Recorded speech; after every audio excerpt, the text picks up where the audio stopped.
se habrá conectado. Pero si no, vamos a ver aquí con este Windows si se puede grabar. Vamos a ver. Ok. Este, ya empezaron a hacer la tarea. Una consulta ahí. Una tarea que les dejé la clase pasada. Ya voy a habilitar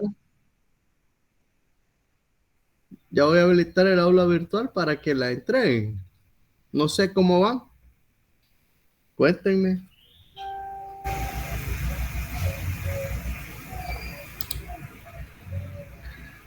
¿Les ha funcionado?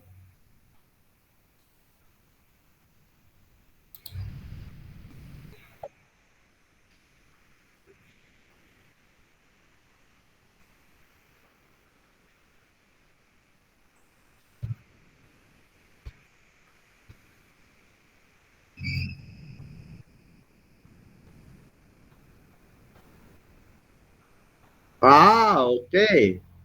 Excelente. Pero ya le funcionó la de los dos giros.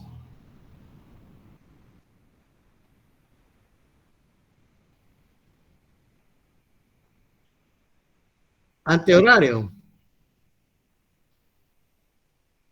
Entonces, al final de la clase voy a habilitar en el aula para que hagan la entrega. Sé que lo han terminado, pero tienen que hacer el reporte, ¿va? Sí.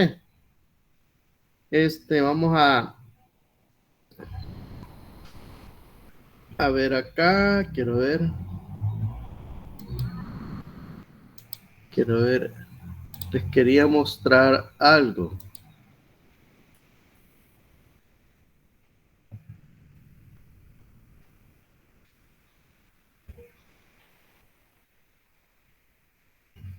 Permítanme.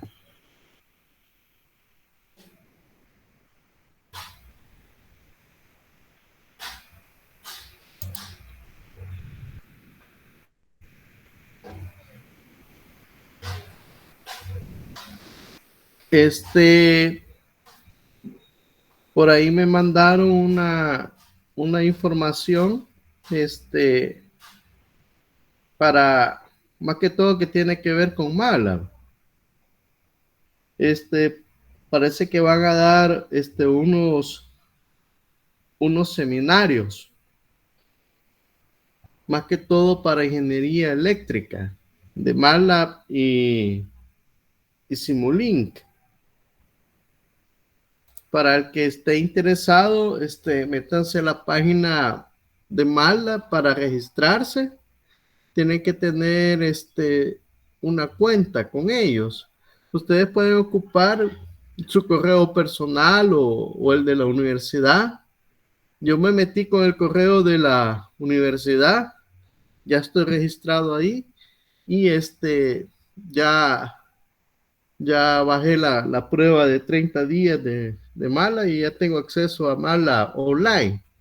Entonces, para los que estén interesados, yo les animo a que tomen esos cursos que es gratis, más que todo Mala y Simulink para ingeniería eléctrica.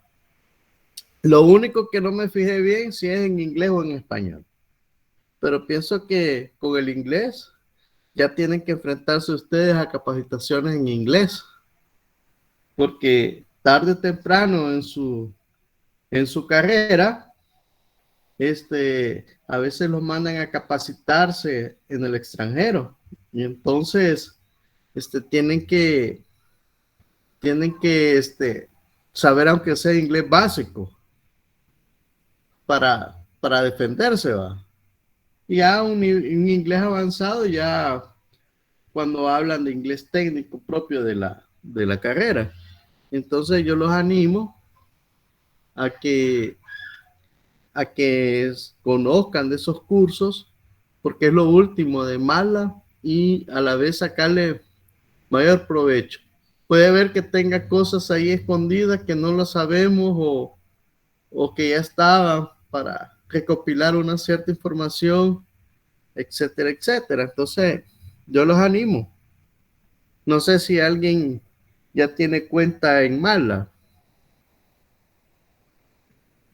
No es tan difícil. ¿Todo bien? ¿Alguna duda? No. Ok, vamos a concentrar ahora. Ah, ok, aprovechela.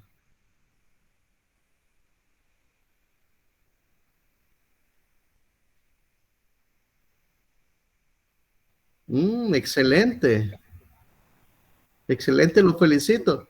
Dado que ahí uno puede aprender, más que todo de mi experiencia personal, yo mi tesis la hice con una base con mala. Entonces,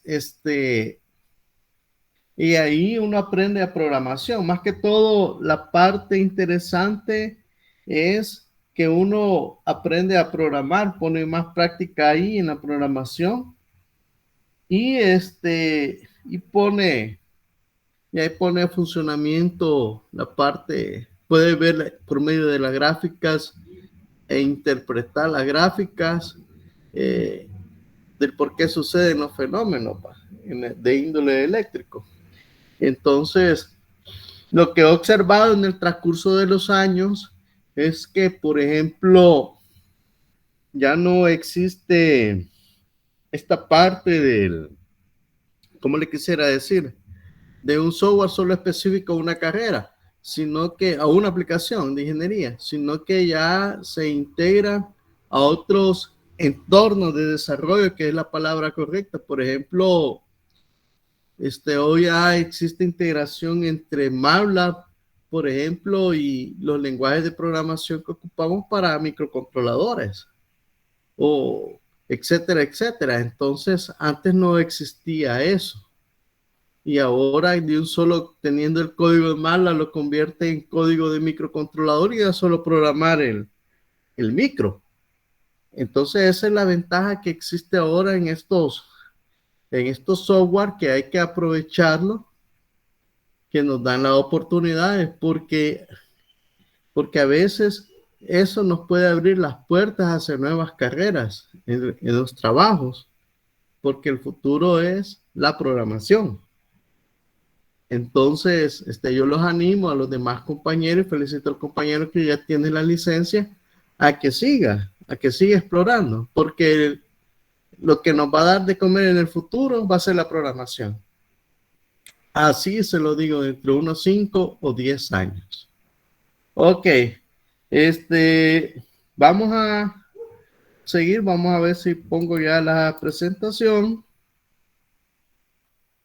Vamos a ver, cancelar. Veamos. Ya les pongo la presentación, permítame. Aquí está. Solo es cuestión de tiempo. Veamos ahora.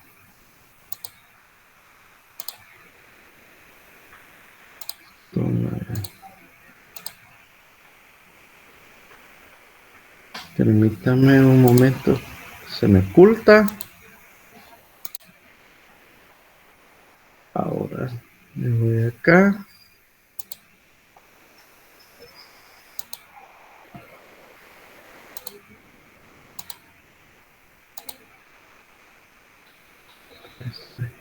Voy acá.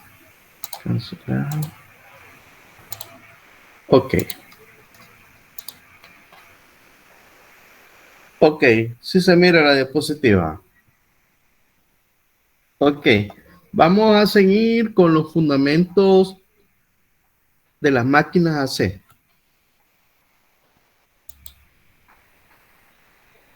En la clase pasada vimos el campo magnético giratorio, en los cuales es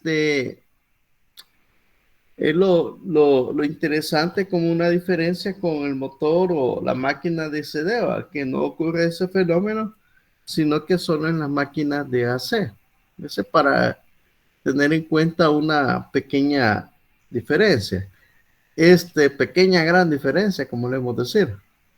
Ahora, la parte interesante de todo esto es que nosotros asumíamos que solo estaba el estator y que le inyectábamos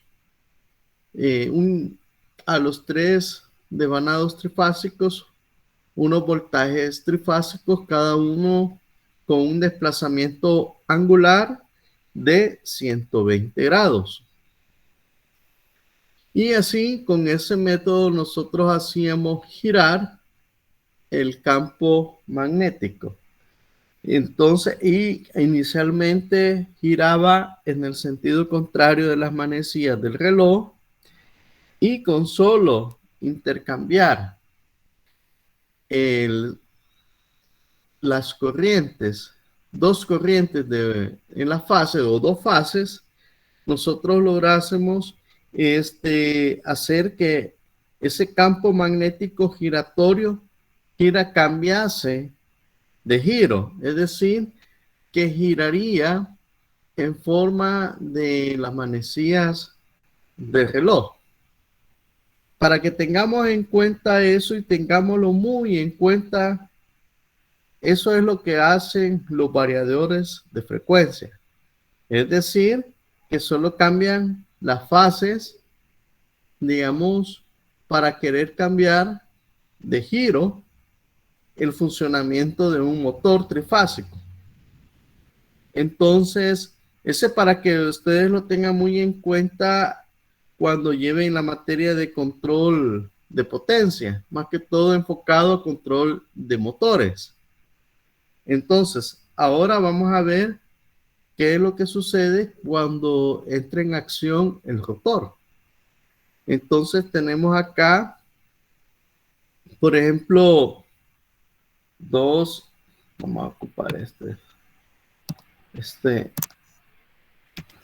tenemos acá,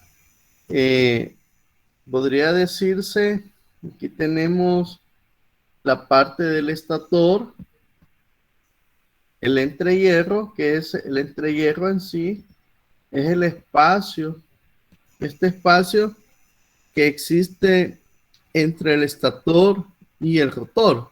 Y este sería el rotor. Entonces podemos ver que el rotor tiene una forma cilíndrica. Digamos, haciendo una visualización, sería un cilindro con un cierto radio. Y acá tenemos el otro caso de otro rotor, pero este rotor tenemos que tiene unas partes que están saltadas o salidas. A estas se le llaman rotor de polos salientes. Estos son los polos salientes. Esta parte de acá de las máquinas. Para que tengan una idea, esto se da en los generadores. Los polos salientes, estas máquinas digamos, son diseñadas para una gran cantidad de polos.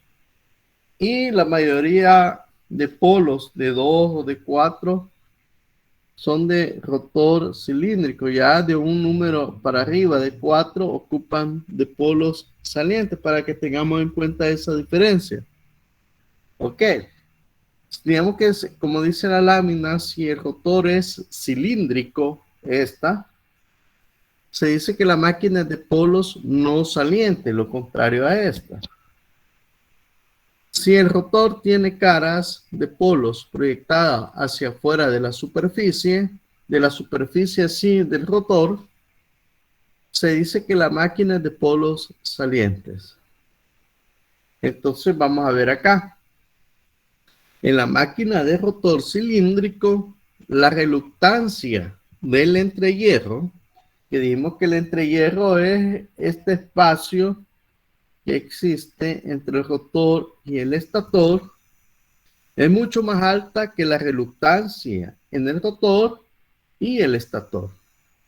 por lo que el vector de densidad de flujo B toma el camino más corto a través del entrehierro y salta perpendicularmente entre el rotor y el estator.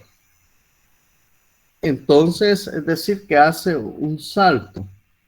Acordémonos que la reluctancia, si nosotros nos acordamos de la reluctancia es el equivalente a un circuito eléctrico a la resistencia, que la resistencia tiene la propiedad de oponerse al paso de, en este caso sería la corriente eléctrica.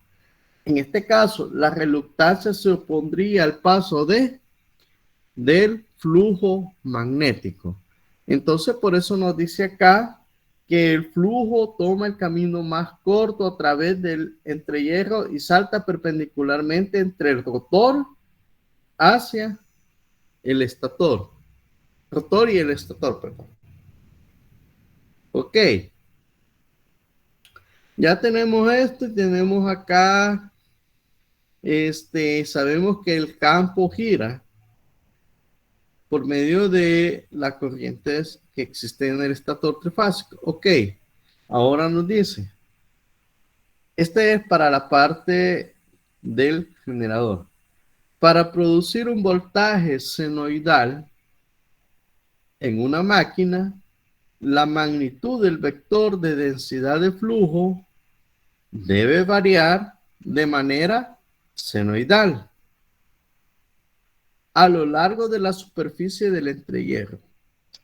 La densidad de flujo varía de forma senoidal solo si la intensidad de magnetización H y la fuerza magnetomotriz varía de forma senoidal a lo largo de la superficie del entrehierro. Ahora, aquí para que varíe de forma senoidal, tiene que ver con el aspecto de la construcción de la máquina, para adelantarles. Y acá no lo dice. El método para obtener una variación senoidal de la fuerza magnetomotriz a lo largo de la superficie del entrehierro consiste en distribuir las vueltas del devanado que produce la fuerza magnetomotriz en ranuras espaciadas muy cercanas alrededor de la superficie de la máquina y variar el número de conductores en cada ranura de manera senoidal, es decir, de una tendencia senoidal. El número de conductores en cada ranura lo podemos obtener con la ecuación siguiente, que es n sub c igual a nc coseno de alfa, donde n sub c es el número de conductores en un ángulo de 0 grados. Acá podemos ver, vamos a ver si mueve un poco la lámina. Acá me quedó un poco ajustada. Ok, vamos a ver si amplío la lámina. Ok. Acá podemos ver esta gráfica punteada que es de tipo senoidal. Y tenemos alfa. Alfa es el ángulo que aquí lo tenemos reflejado.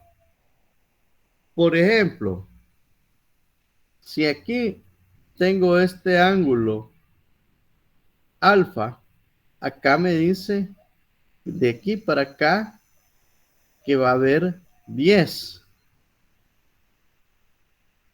Digamos que si yo quiero un ángulo de pi medios, por ejemplo, pi medio sería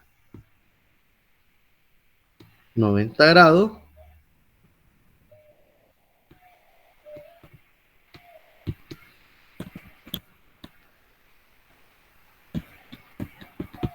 Entonces el ángulo, la construcción sería esto. Entonces, ¿cuánto si nosotros sumamos los conductores? 10 más 7 más 3 nos va a dar 20. Y 20 está acá. 20 está acá. Digamos que lo mismo sucede para esta parte de acá. Aquí de 20, aquí va a ir creciendo.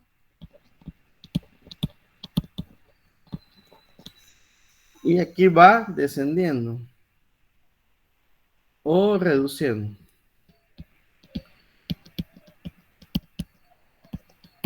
Entonces podría decirse, si nosotros vemos acá en esta gráfica como que son graditas, se refiere al número de conductores. Por ejemplo, acá, que sería 270 grados o sería, sí, 270 grados. Estamos hablando de acá. De acá. Entonces, si yo sumo esto, también nos va a dar menos 20. Menos 20 tiene que ver con el giro. Por ejemplo, digamos que si vemos este ángulo acá, podría decirse que está a menos de 60 grados. Podríamos decirse 45. Entonces sería 10 más 7.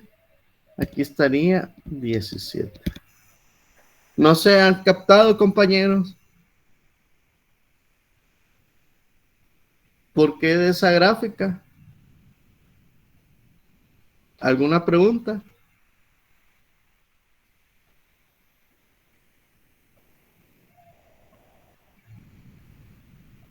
¿Aló, aló, aló? Sí, ingeniero, todo bien. Todo bien. Entonces, así se debe. Si nosotros podemos ver la tendencia, casi sigue siendo como una onda senoidal. Entonces, lo que hacen ellos es que distribuyen en ángulos acá la cantidad de conductores que va a llevar según el ángulo para formar la tendencia que va a tener el voltaje a la salida. Quiere decir que esta es una máquina con devanados de estator distribuido para producir una densidad de flujo entre hierro que varíe senoidalmente. El número de conductores de cada ranura se indica en el diagrama.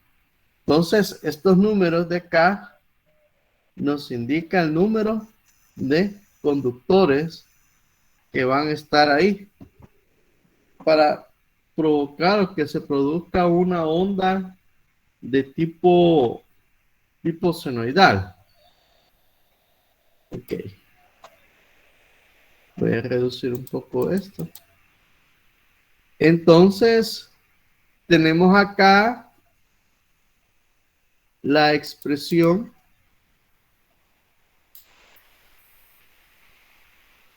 de cómo sería el flujo de, por lo que podemos ver, sale del rotor hacia el estator según las flechitas y el ángulo.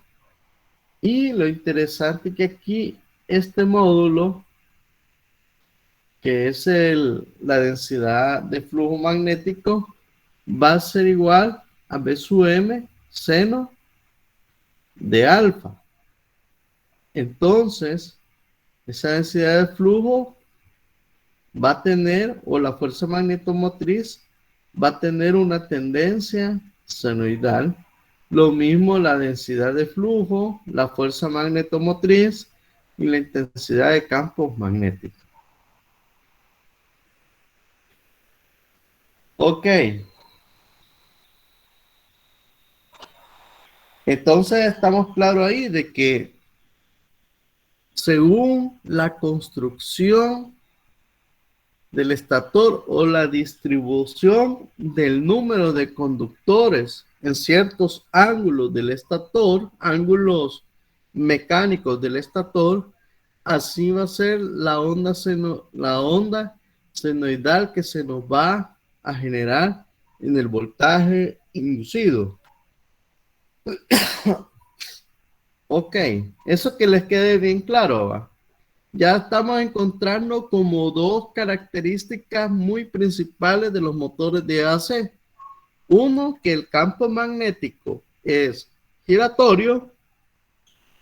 Y dos, que va a tener un voltaje, va a generar un voltaje senoidal dependiendo de la construcción del estator, de cómo distribuyamos nosotros los conductores en ciertos ángulos dentro del estator. Entonces ahí va a ser, ese es como un cierto parámetro de diseño para diseñar esos tipos de motores. Ok, vamos a seguir con el voltaje inducido en máquinas de AC. Cuando decimos máquinas, nos estamos refiriendo ya sea a un motor o a un generador. Ahí dependiendo de la aplicación, pero la naturaleza siempre va a ser que es de corriente alterna. Entonces, con respecto al voltaje inducido en máquinas de AC, vamos a hablar primero, como solíamos hablar de los motores de CD, de empezar de hablar del voltaje inducido en la bobina de un estator bipolar. Entonces, aquí vamos a tener otra característica diferente,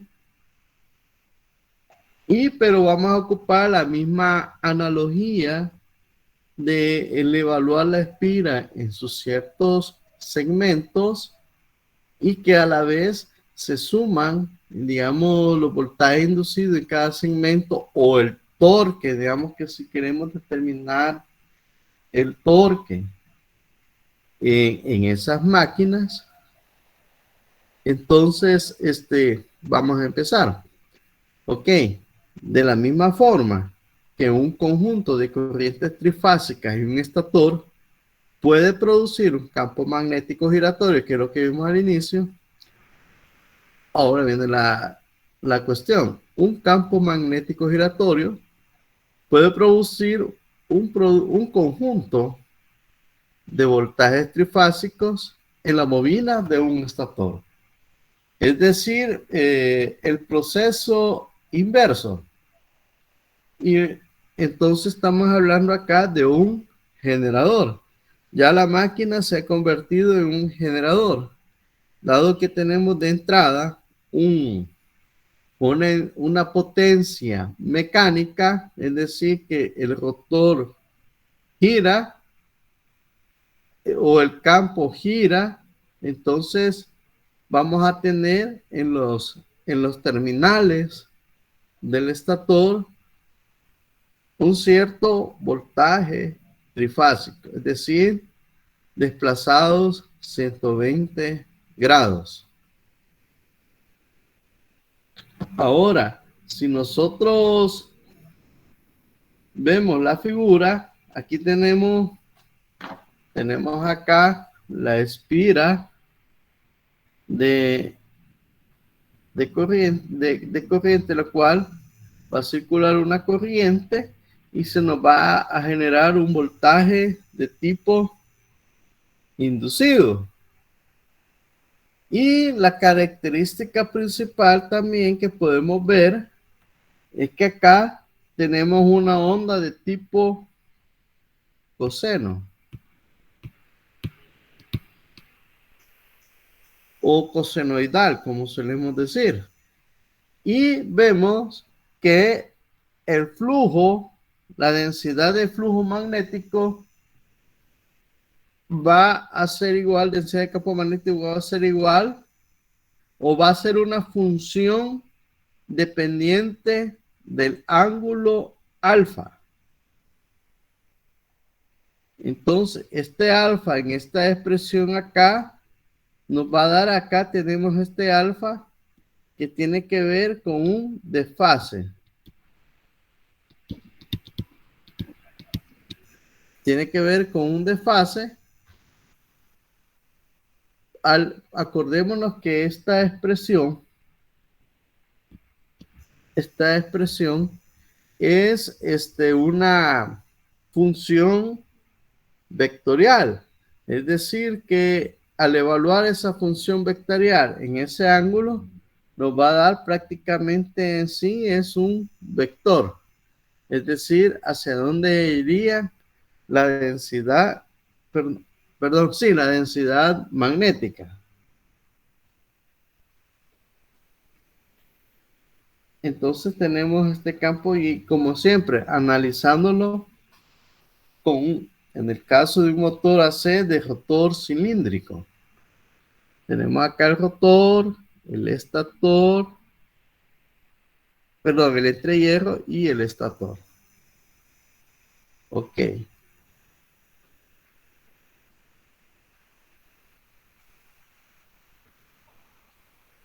Y nosotros decimos que se supondrá que la magnitud del vector de densidad de flujo B en el entrehierro, rotor y estator varía senoidalmente con un ángulo mecánico. Como decíamos que la densidad va a estar dependiente, es una función vectorial, pero que la que lo va a evaluar va a ser, según la cantidad, va a ser según el ángulo. Mientras que la dirección de B siempre se dirige de manera radial hacia afuera. Si alfa es el ángulo medido desde la dirección de la densidad de flujo pico del rotor, entonces la magnitud del vector de densidad de flujo B en un punto alrededor del rotor es B igual B sub M coseno de alfa. Entonces, y como miramos en la gráfica anterior, perdón, en esta, tenemos como es coseno, nos va a generar un voltaje, una densidad, perdón, magnética de tipo cosenoidal. Van a disculpar el ruido de un automotor.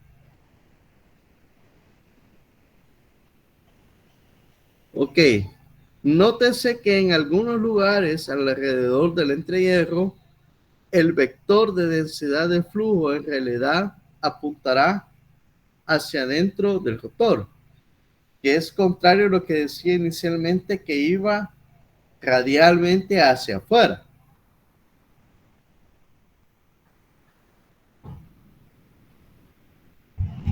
En estos lugares, el signo de la ecuación es negativo, debido a que el rotor gira dentro del estator con una velocidad angular omega sub m, o velocidad mecánica. La magnitud del vector de densidad de flujo B en cualquier ángulo alfa alrededor del estator será. Entonces aquí tenemos la expresión de B igual B sub M coseno argumento omega t menos alfa, que alfa en sí sería un ángulo de desfase. Y la ecuación, acordémonos, vean bien, algo bien interesante. Tenemos una función vectorial. Bueno, vamos a cambiar de color para poder pintar acá. Vamos a ver si pinta con este verde. tenemos una función vectorial.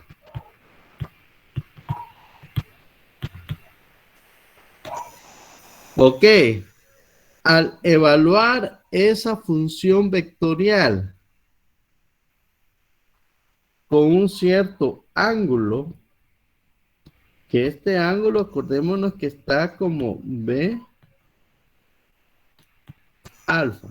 Según ese ángulo, evalúo esta expresión y en general lo que nos va a dar es un vector. ¿Por qué? Porque la densidad de flujo magnético es un vector. Ahora, ese vector resultante lo vamos a introducir en esta expresión. Entonces vamos a tener E igual B por cruz B, que es el resultado al evaluar esta función vectorial. A todo esto, acordémonos del producto cruz. Aquí lo que se nos va a dar es un vector. Entonces, ese vector le vamos a hacer un producto punto L, que va a ser la longitud de la espira.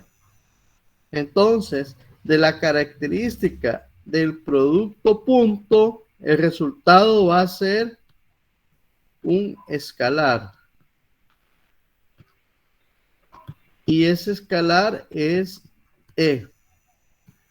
E es una magnitud escalar que sería voltaje. Entonces acá, si nosotros nos acordásemos cuando vimos el motor de corriente directa de la función de E, entonces acá de B, perdón, en esta parte de la máquina de AC, lo que vamos a tener B va a ser una función que es una función vectorial evaluada primero con un cierto ángulo. Al evaluar la función vectorial, nos va a dar un vector B. A ese vector B le vamos a aplicar el producto cruz con la velocidad que lleva esa espira y nos va a arrojar es un vector. Ahora, a ese vector, bueno, lo interesante es que este vector es tanto perpendicular a B o perpendicular a la velocidad. Entonces, como va a ser perpendicular, le aplicamos un producto punto a este vector y como resultado final nos vamos a tener un escalar que sería E. Ok, permítame un momento.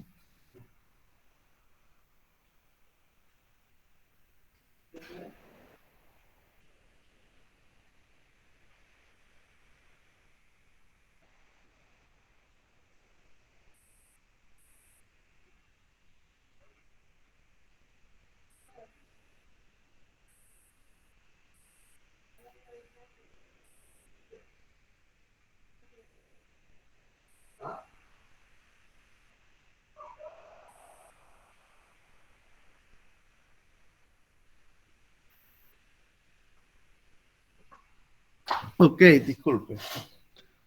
Ok, como les decía, así es que vamos a obtener así es como se obtiene el voltaje inducido en una máquina de AC, donde tenemos que B es la velocidad del alambre o la espira en relación con el campo magnético, B el vector de densidad de flujo magnético ya evaluado con un cierto ángulo alfa, es decir que va a depender de alfa, y L es la longitud del conductor inmerso en el campo magnético. No sé si hay alguna pregunta al respecto. acá, si alguien no ha entendido para explicarlo.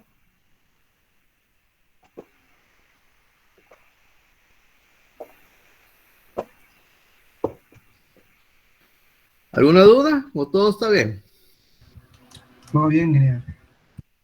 Ok, entonces ya ocupando los conceptos de vectores, vamos entendiendo un poco de la parte magnética, de cómo trabaja un motor. Acordémonos con lo que yo les decía al inicio, más que todo con el flujo de potencia, que tenemos digamos, una potencia de entrada, por ejemplo, de tipo eléctrica, después pasa a una etapa intermedia que sería la etapa electromagnética o magnética, y al final tenemos una potencia mecánica. Pero siempre, siempre en las máquinas va a haber una, una etapa que sería la etapa electromagnética, magnética, que en este caso sería de las máquinas. Ok, sigamos adelante.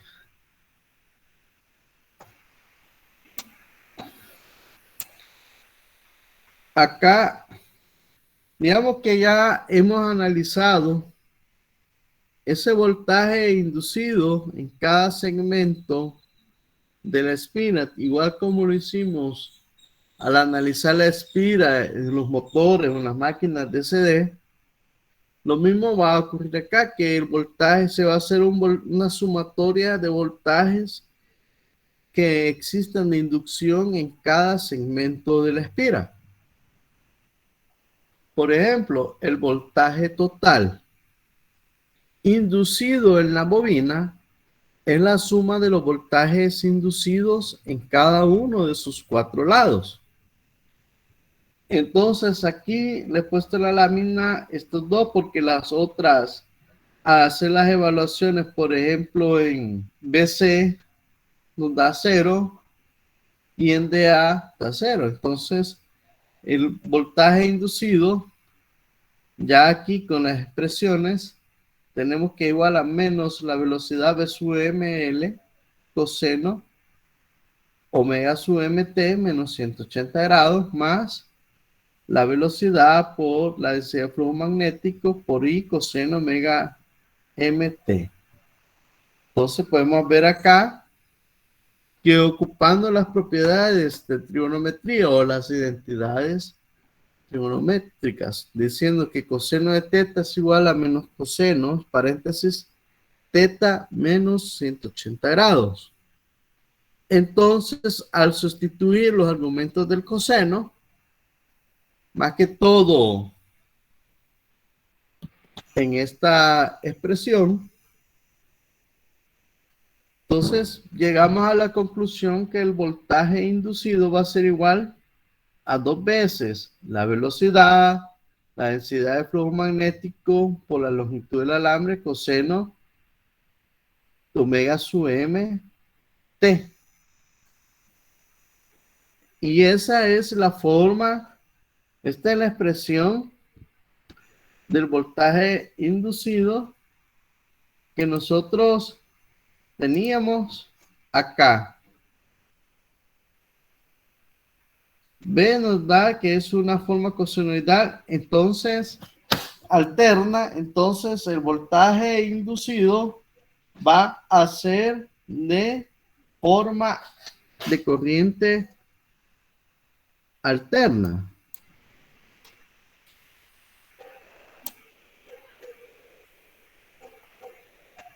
Va a ser de forma alterna, teniendo esta expresión. Ahora, como estamos hablando de la velocidad, y sustituimos la velocidad que es igual al radio del rotor por la velocidad mecánica, entonces al sustituir esta expresión acá, llegamos a esta otra. expresión que el voltaje inducido va a ser igual a 2R L B sub M omega sub M coseno omega sub M de T. Ahora, ¿qué nos dice acá? Que el voltaje inducido va a depender también de la velocidad angular que lleve esa espira. Entonces, este es como una primera pequeña conclusión. Ahora, viene a actuar lo que es el flujo.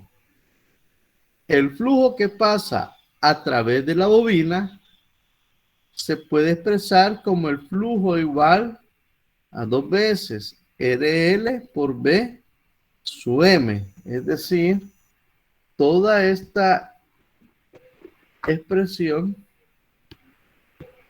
decimos que es el flujo. Entonces sustituimos en la ecuación lo que decimos que también que la velocidad angular mecánica va a ser igual a la velocidad angular eléctrica, va a ser igual a una cierta velocidad en el estator bipolar, por lo que el voltaje se puede expresar como el voltaje inducido va a ser igual al flujo por la velocidad y por coseno omega t. Entonces el voltaje inducido va a ser de forma cosenoidal.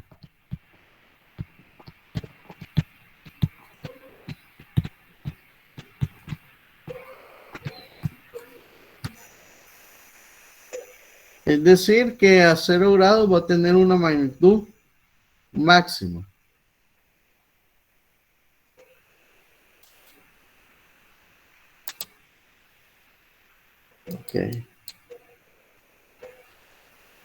Ok. Como decíamos antes, la ecuación anterior que tenemos era esta.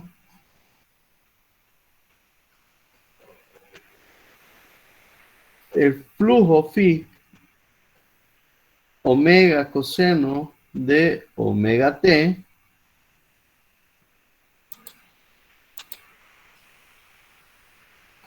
describe el voltaje inducido en una bobina de una sola vuelta, es de tipo cosenoidal. Si la bobina del estator tiene NC vueltas de alambre, entonces el voltaje inducido total en ella va a ser, voltaje inducido va a ser el número de conductores por el flujo, por la velocidad angular, por el coseno omega t. Es decir, de que ese va a ser el voltaje inducido de la bobina.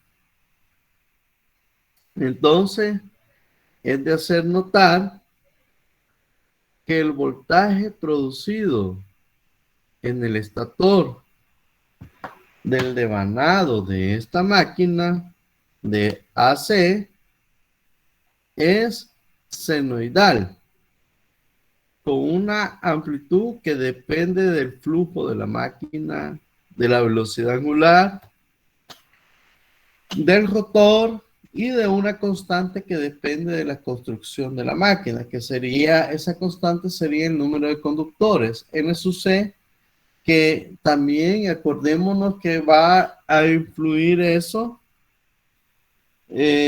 por la cuestión de que sea senoidal.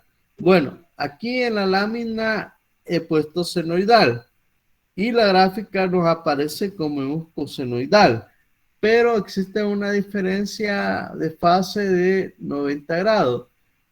Aquí no importa qué tipo de forma onda sea, si es senoidal o cosenoidal. Lo importante es que la forma de onda sea alterna del voltaje inducido.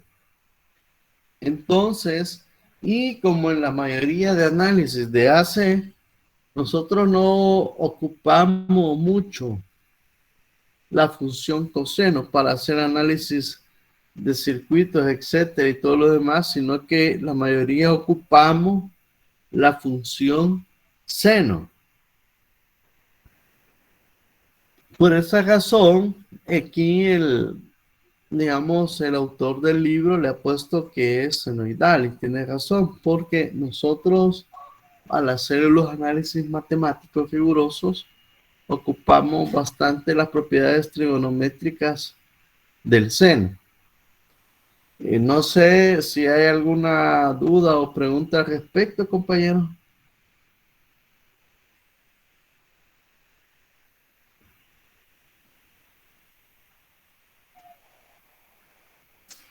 Dígame. ¿Alguna consulta que tengan? ¿Está todo claro? No, claro. ¿Está todo claro? Ok. Cualquier consulta, dígame, para aclararla. Dado que esta parte es un poco, podría decirse, rigurosa académicamente de entender, más que todo porque aquí hay que, para entenderlo bien, hay que tener unos sólidos conocimientos de la parte del electromagnetismo. Entonces, y de teoría electromagnética y de la parte de análisis de circuitos ya con corriente alterna, también hay que tener unas buenas bases para entender la nomenclatura de coseno omega t con un cierto ángulo de desfase. Y en la parte magnética, con respecto, recordarnos de las propiedades del producto punto y del producto cruz. Y entender por qué me genera un escalar o un vector, va. Función vectorial se mira acá, aunque uno diga, pero esto solo se ve en electromagnetismo, no, pero también se mira acá, aquí es donde se aplica más el electromagnetismo. Que en conclusión, más que todo cuando es máquinas de AC, que nosotros podemos hacer notar que el análisis matemático es mucho más complejo que el hacer un análisis de una máquina de CD. Bueno, esto es con respecto a una espira. Ok, pero ¿qué pasa si nosotros queremos inducir un voltaje en un grupo de bobinas trifásico, es decir, ya en sí un generador? Ok, tenemos lo siguiente. Como dice aquí el enunciado, si se colocan 3 bobinas, cada una con NC vueltas alrededor del campo magnético del rotor, como se muestra en la figura. Entonces, los voltajes inducidos en cada una de ellas serán iguales en magnitud, pero la diferencia de fase será de 120 grados. Los voltajes resultantes en cada una de estas 3 bobinas son, entonces, podemos ver acá, tengo la bobina, bueno, vamos a cambiar de color acá. Vamos a cambiar acá.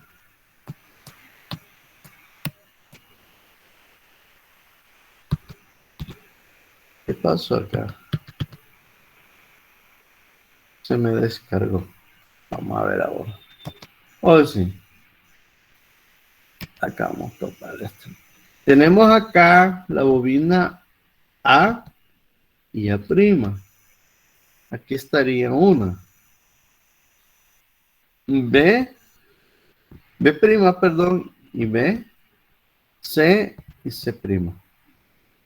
Acá, acá, acá, separadas 120 grados. Entonces, aquí nos dice de que ya conociendo el voltaje inducido que vimos en la sección anterior, que va a ser igual al flujo, a la velocidad y a la función seno coseno. Ahora vamos a tener acá la expresión matemática que nos describe el voltaje inducido en cada bobina. Por ejemplo, en la bobina A, lo representamos como EAA en función del tiempo. Va a ser igual a NC por el flujo y por W. Seno de omega T. Ya tenemos que el voltaje inducido en la bobina A va a ser de tipo senoidal. Ahora lo mismo sucede para la bobina B, que va a ser NC por el flujo, por la velocidad angular, seno omega T menos 120 grados. Es su BB. Ahora para la bobina C va a ser igual a NC phi omega seno omega T menos 240 grados. Lo mismo. Ahora, lo interesante de acá es que no nos dicen, aquí solo vamos a tener presente los voltajes trifásicos, pero de aquí no nos dice cómo vamos a conectar esas tres bobinas. Si la vamos a conectar en delta o en estrella. Entonces, si nosotros la conectamos en estrella, vamos a tener un voltaje de fase y un voltaje de línea, para que lo tengamos muy en cuenta. Ya en esta parte estamos hablando de generadores. Entonces, ¿qué es lo que viene en la otra unidad? Bueno, sigamos. Entonces, por lo tanto, un conjunto de bobinas trifásicos puede generar un campo magnético giratorio uniforme en el estator de una máquina. Ahora viene esta premisa. Y un campo magnético giratorio uniforme puede producir un conjunto de voltajes trifásicos en el estator. Es decir, el proceso inverso. De que nosotros acá tenemos un campo magnético giratorio que puede ser debido al rotor para producirnos un voltaje trifásico en el estator. Eso es lo que nos quiere dar a entender. Entonces, vamos a ver acá. Y vamos a tener esta definición de voltajes RMS en un estator trifásico. Ok, ahora yo les voy a hacer una pregunta interesante para que alguien me responda. ¿De dónde surgió la palabra RMS? Díganme.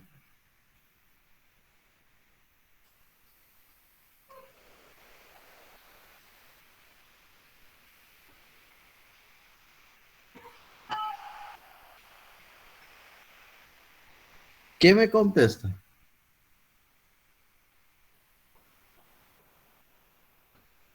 Yo creo que ese es el voltaje que le llaman eficaz, ¿va? Exacto. Pero ¿por qué lo determinaron? ¿Cuál es el objetivo?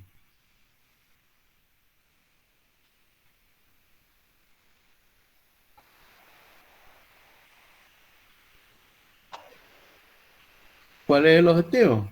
Porque aquí ya estamos RMS, cuando decimos RMS, en sí estamos hablando de una señal de tipo alterna. Entonces, RMS sabemos que significa root mean square. Es raíz media cuadrática. Pero ¿de dónde se les ocurrió hacer eso? Bueno, les voy a explicar. Ustedes lo explicaron en circuito eléctrico. Ok, nosotros vamos a manchar esta. Bueno, el rojo se mira, ¿va? Sí, se mira. O lo vamos a cambiar a un verde. O este. A ver. Ok. Nosotros sabemos que tenemos una onda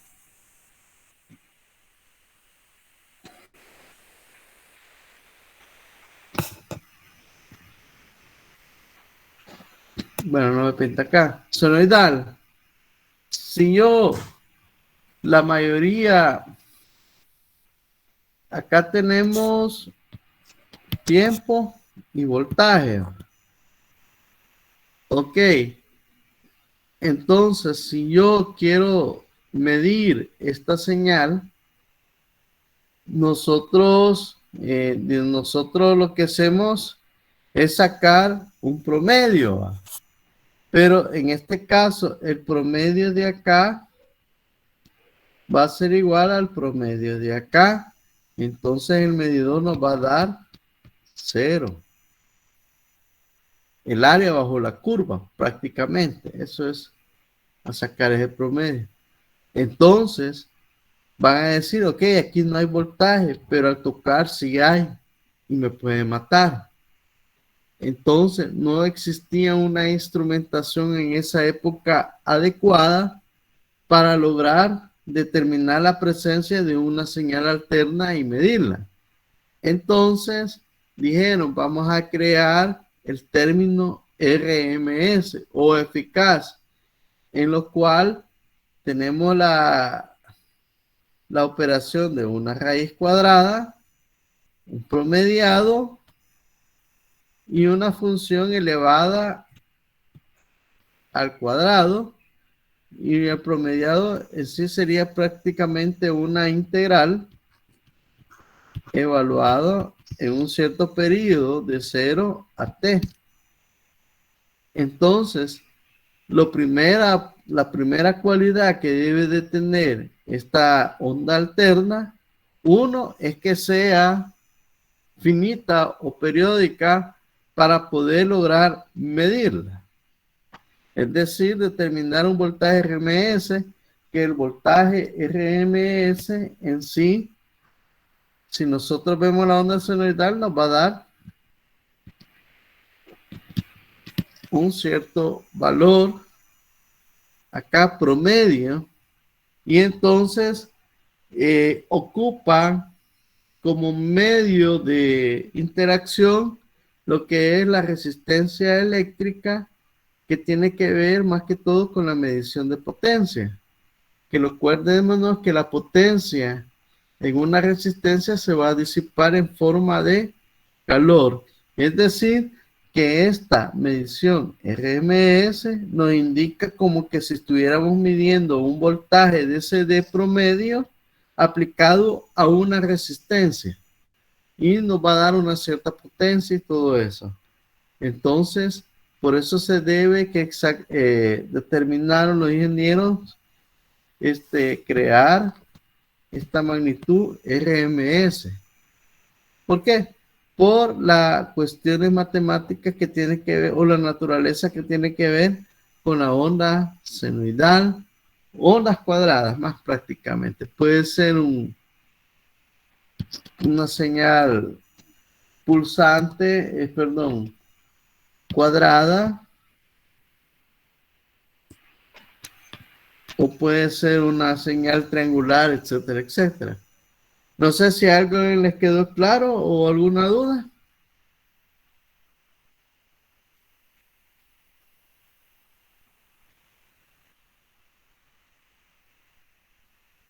¿Comprendieron? Sí, ahí estamos, ingeniero. Ahí estamos. Entonces, y hay otra característica interesante, que esto sí siempre se los explico a los alumnos. ¿Se han fijado ustedes en los voltímetros? Más que todo los que tienen que ver en la parte electrónica, que trabajan en parte electrónica, que para medir voltaje AC, los verdaderos multímetros traen una parte que dice True RMS o voltaje verdadero, eficaz. Entonces, la mayoría de los voltímetros ha sido diseñado para medir voltaje de corriente alterna, pero acordémonos que la corriente alterna es de tipo senoidal. Entonces, la fórmula que aplicamos para el RMS va a ser diferente el dato que va a dar. Si lo ocupamos para una senoidal, va a ser diferente el dato que nos va a dar. Digamos que si se lo aplicamos a una onda cuadrada o un diente de sierra, etcétera, etcétera. Entonces, nosotros debemos de tener, digamos, los que trabajan en electrónica, un voltímetro True RMS. Por eso es la diferencia de precio entre un multímetro y otro multímetro. Por ejemplo, los multímetros Fluke, todos son True RMS. Por eso son bien caros. Más que todo, Fluke es el top, podría decirse así, de los medidores. Y también han salido otro tipo de medidores, marcas de medidores, como no sé si han ido a hablar de esta marca, pero voy a cambiar para que me investiguen. ¿Va? Hola.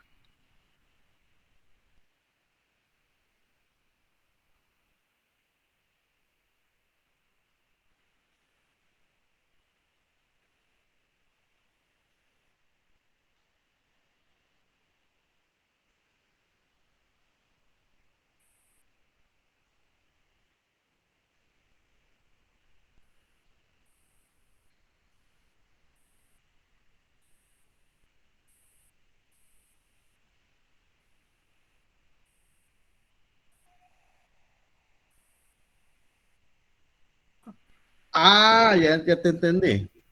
Entonces lo que hacen es, no, lo que hacen ellos es un análisis espectral primero y después a eso le sacan un promediado. Exacto, quiere decir que ahí hacen una serie de Fourier y el algoritmo que trae el chip de ese multímetro hace una suma, es decir, la señal que van a medir la descomponen en el dominio de la frecuencia y de ahí determinan las magnitudes y sacan los promedios. Por eso son bien caros, me imagino que no son baratos esos testers. ¿Va? Entonces, yo les digo de que esa parte como futuros ingenieros eléctricos tienen que conocerla. ¿Sí? ¿Alguien tiene una? También, ingeniero, hay un voltímetro Milwaukee que también es True RMS. Exacto. Más que todo, por ejemplo, los que van a trabajar, por ejemplo, con pulsos, señales cuadradas, señales digitales, yo les recomiendo un True RMS. No el voltímetro así, sino que si van a trabajar en esos campos, compren uno de una buena marca. Y que, por ejemplo, para mí los mejores son, siempre ha existido, pero siempre ha sido los Fluke. Han salido otras marcas que ahorita ya la tecnología de los multímetros ha mejorado mucho. Más que todo emplean los microcontroladores, cogen algoritmos especiales o se le llaman unos integrados, se le llaman ASIC, circuito integrado de aplicaciones específicas, en los cuales ellos, ahí se les graba un algoritmo o un programa que solo hacen esa función, esa tarea, son dedicados a esas tareas. Por ejemplo, a mí me gusta mucho esta marca, la Keysight. Métase en la página web, más que todo en los osciloscopios, y van a ver que ese es el top de osciloscopios. Estaba viendo recientemente que estos osciloscopios pueden visualizar señales senoidales de 110 gigahertz. Estamos hablando de una frecuencia altísima. Ya ocupan una tecnología diferente. Entonces, acordémonos que el mercado ahorita con la invasión de los productos chinos nos ofrece multímetros, osciloscopios y todo eso, o diversos de instrumentación, pero que en calidad es mejor la patente americana. Entonces, a mí me interesa mucho como futuro ingeniero ese concepto que domina el voltaje RMS, el True RMS, voltaje eficaz, más que todo en esa parte de como son eléctricos. Eso es como aprenderse la ley de Ohm, pero con los medidores. Ok, ¿hay alguna pregunta al respecto? Hicimos un pequeño paréntesis, pero es bueno hacer paréntesis para ir aclarando dudas. Entonces, por eso van a ver la diferencia de multímetros que valen 20, 30, 40 dólares a uno que valga 200 o 300 dólares. ¿Y el por qué existe esa diferencia? Ok, ¿no hay alguna pregunta al respecto? Sigamos. Ok, Sí, ingeniero, perdón. dígame. Estoy teniendo problemas con el internet. Esto último que habló de los multímetros, me gustaría volver a escucharlo. De los multímetros.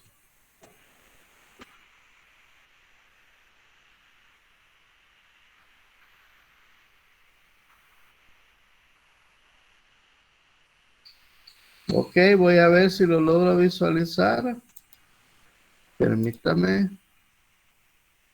Sí, ingeniero, estaba hablando de un aparato de medición de los baratos y los que también tienen un precio considerable en el mercado. Ajá. Sí, vamos a ver. Me voy a meter a la página que os he dicho el compañero. Vamos a ver si. Esta es una página de ventas, creo yo. Sí. Esta es una página. Quiero ver si lo podemos proyectar acá para que lo vean todos ustedes. A mí me gusta hacer a veces paréntesis en las clases para. Vamos a ver acá. Me voy a salir un poco de la presentación. Vamos a ver si puedo proyectar. No sería la pestaña. Quiero ver. ¿Lo logran ver? Sí, va. Sí, ingeniero. Sí, como decía el compañero, va. Bueno, esto no me deja. Vamos a poner esto. Aquí tenemos dos multímetros que aquí dice True RMS y el estándar, la diferencia, ¿va? Y ponen acá para la serie industrial, analógico de precisión. Entonces, esta no me deja. Vamos a ver. Entonces aquí tenemos la onda senoidal. Que acordémonos que aquí tenemos el voltaje pico a pico Esto más que todo cuando nosotros ocupamos en la lectura de los osciloscopios. También se ha mejorado en la tecnología de los osciloscopios. Tenemos también que el voltaje RMS es un promedio acá. Y tiene una relación del voltaje pico con el voltaje RMS. Entonces, ¿qué sería? Nosotros lo que decíamos era que voltaje pico lo dividíamos entre la raíz de 2 o sacábamos el inverso de la raíz de 2 y esto nos da voltaje pico por 0.707 para tener un voltaje RMS. Hoy con la tecnología de los osciloscopios, nosotros todos esos parámetros, toda esa lectura los da en pantalla, voltaje RMS, voltaje pico pico, todo eso, frecuencia, todo eso. Entonces, ahora acá, aquí nos dice el voltaje True RMS, como les decía, sacan un análisis espectral, podríamos decirse por frecuencia, y le hacen un promediado y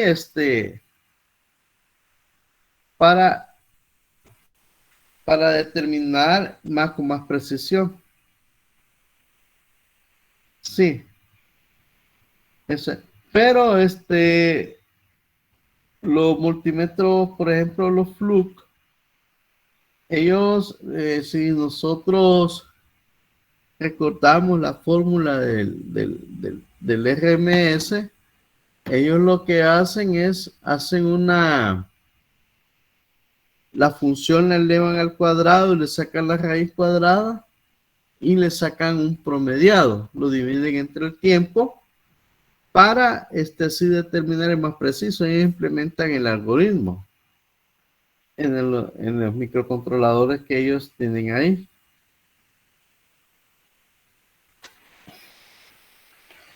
Sí, aquí tenemos una onda senoidal aquí con diversas componentes en frecuencia. Entonces ellos miden eso. Por eso les decía, hacen un análisis espectral. Y ¿qué es el análisis espectral? El análisis espectral es que una onda compleja como esta lo podemos descomponer como una suma de ondas senoidales de frecuencias diferentes. Y a la vez, aquí tenemos la suma de voltajes de frecuencias diferentes y le sacan un promediado, lo dividen entre el número de ondas senoidales, no nos dicen de cuánto es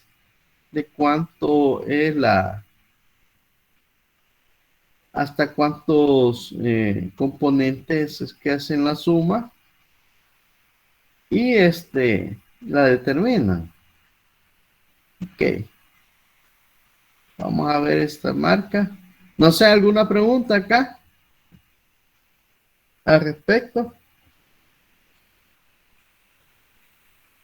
No sé si ya han trabajado ustedes con los osciloscopios Fluke.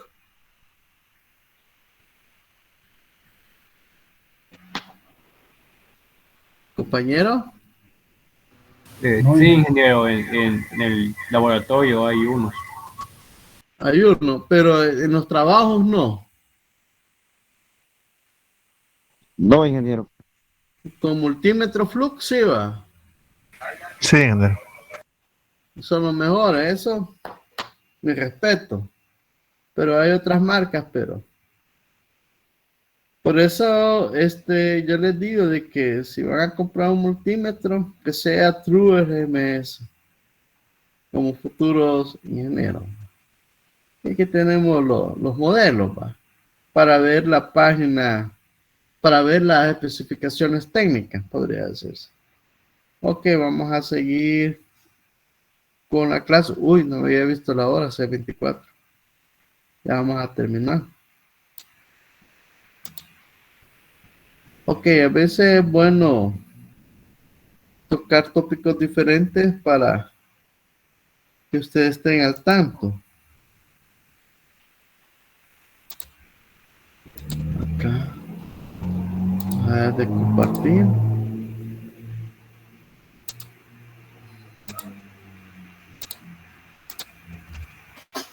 Como le decía, de los voltajes RMS, pero aquí ya estamos hablando de un motor, cómo se produce. Entonces, el voltaje pico, como les decía, si se acuerdan en las láminas que le pusimos que el voltaje pico y el MRMS lo dividen entre la raíz de 2. El voltaje pico en cualquier fase de un estator trifásico es de este tipo. El número de conductores que va a llevar la distribución del estator, el flujo magnético y la velocidad angular que va a llevar esa espira. Y debido a que la velocidad angular va a ser igual a 2πf, en este caso f es la frecuencia, entonces introducimos este 2πf en omega. Y obtenemos acá que el voltaje inducido máximo, cuando estamos hablando máximo, estamos hablando del pico, va a ser igual a 2pi por el número de conductores y por el flujo por frecuencia. Entonces, ahora aplicamos el concepto de voltaje RMS en cualquier fase de este estator trifásico. Este sería para una fase. Entonces a esta expresión lo dividimos entre raíz de 2. Aquí lo tenemos. 2pi sobre raíz de 2, número de conductores, el flujo y frecuencia. Podemos ver que ahora ya la velocidad como que ya pasa, ya dejó de actuar y le dejamos el paso ahora a la frecuencia. Y entonces hacemos acá racionalización, que tenemos que multiplicar esto de nuevo por la raíz de 2 para sacarle raíz de 2 del denominador como un número irracional de las propiedades matemáticas. Entonces al final nos queda que este voltaje RMS que vamos a tener en el estator, en una fase de un estator, va a ser igual a la raíz de 2 por pi, el número de conductores que va a tener esa fase, por el flujo y por la frecuencia. Entonces aquí no nos dice si cómo están conectadas esas bobinas. Si está ese generador del estator está conectado, ya sea en delta o en estrella. Podría decirse, esto es bien interesante. ¿Por qué? Porque aquí estamos viendo intervención de parte electromagnética, más que todo magnética, parte rotacional, física rotacional, y parte de la nomenclatura trifásica. Por eso es bien interesante llevarlo bien despacio. Y por eso fue interesante hacer esa pausa para explicar un poco del RMS. En realidad, esta fórmula es la que se aplica en las presas hidroeléctricas. Así intuyendo de que tenemos ahí unas turbinas que son las generadoras, al final vamos a tener unos voltajes trifásicos. Y acordémonos que en las presas tenemos voltaje trifásico, pero siempre van a tener esta naturaleza, esta tendencia. No importa, aquí no nos dicen si está en estrella o en delta, como nos dice acá. El voltaje RMS en los terminales de la máquina en sí depende. Es decir, el estator tiene una conexión en delta, en estrella o en delta. Si es estrella, Entonces el voltaje del terminal será raíz de 3 veces el voltaje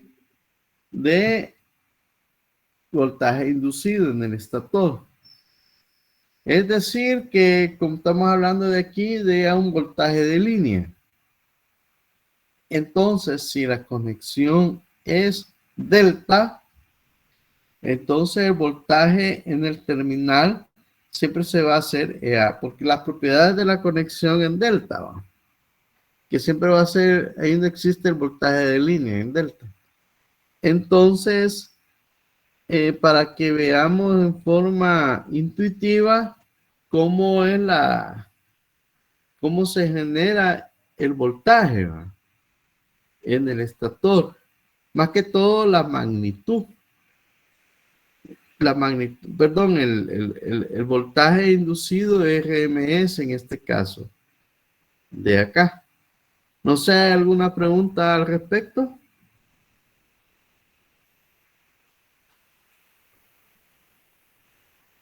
No, ingeniero. ¿Quedó claro? Entonces, ¿tienen clase después, va? Sí. Bueno, entonces nos vamos a quedar hasta acá. Bueno, gracias, ingeniero. Bueno, Ok. Bueno, pasen buenas noches. Buenas noches, gracias. ingeniero. Igual, buenas noches. Noches. Buenas noches, ingeniero. Noches. Buenas noches. ¿Alguien manda el link de la clase? ¿Cómo no? Gracias.